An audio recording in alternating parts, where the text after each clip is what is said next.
Rebel Chums, welcome back to the channel. Today we're looking at the Saberforge Prodigy. Now before we're gonna start, I have to do a very important disclaimer that this Hilt you're looking at now has been damaged due shipping, and Saberforge is currently sorting me out by helping me to claim my warranty and send me the replacement hilt. But nonetheless, I wanted to make this video because I really want to showcase this hilt. So be aware, you will see some damage, but it has come from shipping. And let's start. So we start with the emitter itself. But the damage aside, this is a really cool hilt. This is a really nice design. So the upper section has been modeled after a Saberforge or Graflex. You can definitely see where that comes from. You can see the windowed emitter, the glass eye area, the bunny ears, and then we go a bit lower, and then we have the midsection, and the midsection including the tin neck area, which is again is arguably modeled from another saber, which is really cool, and we'll get back in a second. But the midsection is modeled after the Luke Skywalker hero, as you see the grenade section. And then we have the pommel, which is modeled after the Obi-Wan lightsaber from episode 1. So you have a lot of influence from the great characters in the Star Wars universe. Either way, let's go back to the start. So we have the beer tap interpretation here.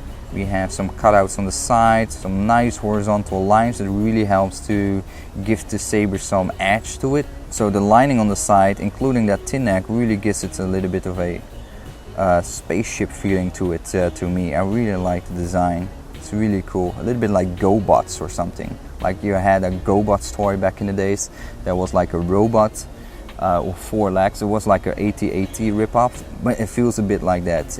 I don't know why. And then we have some more horizontal serrations on the bottom. This definitely reminds me a bit of the Vader's Fold Ardent. I don't know why, but this section here. And then we have the grenade section. It's nice and grippy, very nice and grippy. And then we have the cover tech wheel, and we have the pommel. So let's take a look at the pommel. So unscrew the pommel really quick. Put the hilt down for a second. Now we have a nice close-up look of the pommel itself. As you can see, it definitely looks a bit like the Obi-Wan pommel from the Phantom Menace. And it's a really cool little pommel. I like the design better than the one from the Phantom Menace with the big blocky squares on the sides. Just not my cup of tea. I much rather like this design. It's vented for sound, of course. There's quite some bit of sound funneling in here, so it should give a nice sound chamber, resonance chamber. Next we're going to measure the hilt up, as we always do on this lightsaber review channel. The lightsaber is around 10 point, actually I would say 12 almost 12 inches in length. That is quite substantial, so it's a good two-hander. And we're gonna measure her up as well. Let's do that really quick, so you have an idea how much she weighs. Now be reminded that this hilt is empty. There's no electronics installed in them.